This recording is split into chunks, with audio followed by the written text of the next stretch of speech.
Sahabat setia Gowor yang dikasih Tuhan, Shalom. Hari ini adalah Jumat 7 Juni 2024, Jumat pertama di bulan Juni. Dan kita berdevosi kepada hati Yesus yang Maha Kudus. Dan hari ini kita merayakan Hari Raya Hati Yesus yang Maha Kudus. Pas sekali saat Jumper, hari rayanya juga hari raya Hati Yesus yang Maha Kudus. Dalam sejarah, Hari Raya Hati Yesus yang Maha Kudus berakar pada tahun 1675 ketika Suster Margareta Maria Alacoque menerima penampakan diri Yesus yang menunjukkan hatinya yang kudus, hatinya yang berbelas kasih.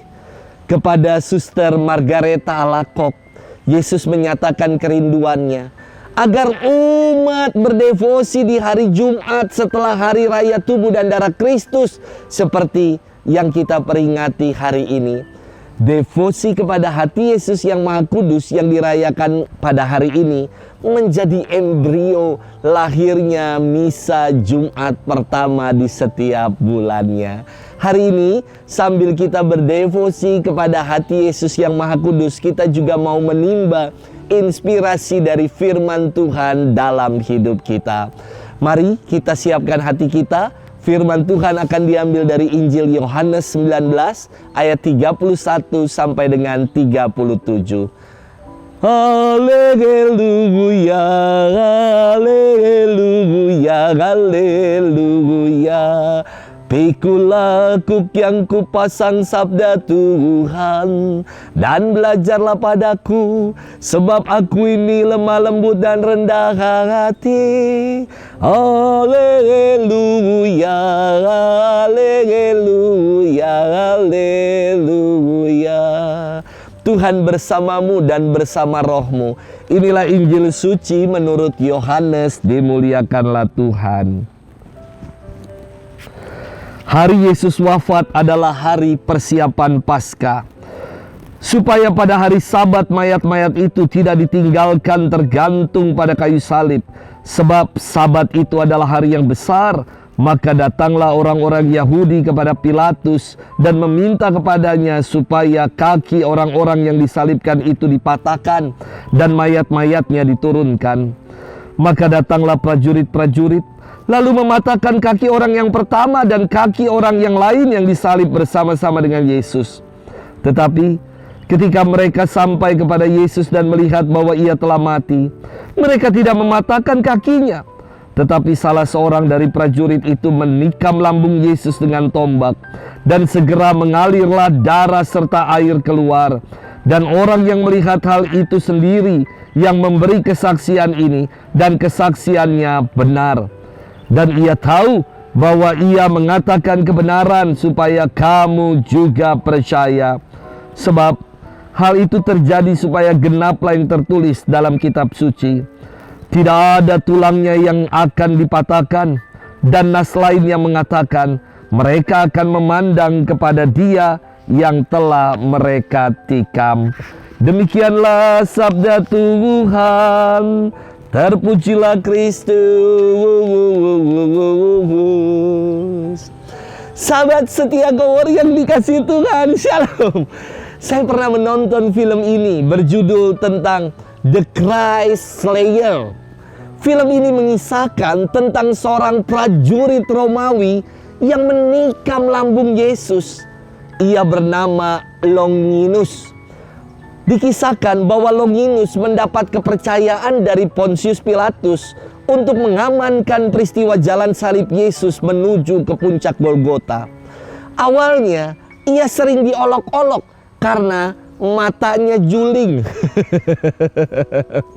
Dan ketika ia menombak lambung Yesus, wajahnya tersiram darah dan air yang keluar dari lambung Yesus. Dan seketika itu matanya sembuh, dan ia tersungkur menyesali perbuatannya dengan mengatakan, sungguh dia ini anak Allah. Wah. Akhirnya Longinus bersama dengan dua orang prajurit lainnya yang juga terlibat dalam proses penyaliban Yesus. Mereka meninggalkan ketentaraan dan bergabung dengan para rasul.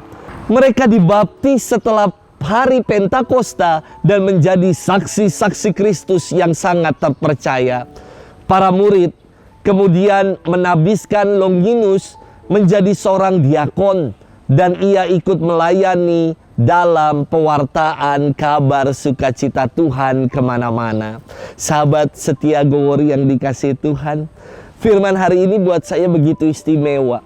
Yesus dikisahkan sudah wafat hingga kakinya tidak jadi dipatahkan. Sementara penjahat yang lain yang masih hidup, kakinya dipatahkan supaya ia segera meninggal. Sementara ketika Yesus dilihat sudah wafat, kakinya tidak dipatahkan. Namun kenapa ya saya bermenung? Keji sekali Longinus masih menikam lambung Yesus yang sudah wafat. Seperti nggak punya hati hingga rela melakukan hal keji macam itu. Inilah dahsyatnya Tuhan. Kekejian diubah menjadi karya keselamatan. Tindakan keji Longinus yang menombak Yesus dibalas Tuhan dengan mukjizat kesembuhan. Bahkan tikaman yang dibuat oleh Longinus justru menggenapkan isi kitab suci yang mengatakan tidak ada tulangnya yang dipatahkan, dan nas lain yang berbunyi, mereka akan memandang Dia yang telah mereka tikam. Kaki Yesus yang tidak dipatahkan menunjuk pada peraturan tentang domba Paskah, yakni domba Paskah yang disembelih untuk kurban Paskah tidak boleh dipatahkan tulangnya. Ada dalam Keluaran 12 ayat 46 dan Bilangan 9 ayat 12. Dan Yesus disamakan dengan domba Paskah yang telah menebus dosa dunia. Lambung Yesus yang ditikam menunjuk pada nas dalam Zakaria 12 ayat 10 yang mengatakan, Aku akan mencurahkan roh pengasih dan roh permohonan atas keluarga Daud, atas penduduk Yerusalem, dan mereka akan memandang kepada Dia yang telah mereka tikam dan akan meratapi Dia seperti orang meratapi anak tunggal, dan akan menangisi Dia dengan pedih seperti orang menangisi anak sulung. Sahabat setia Gowori yang dikasihi Tuhan, perayaan hati Yesus yang Maha Kudus bukan hanya teori. Hatinya yang berbelas kasih dan penuh cinta senantiasa diarahkan kepada kita.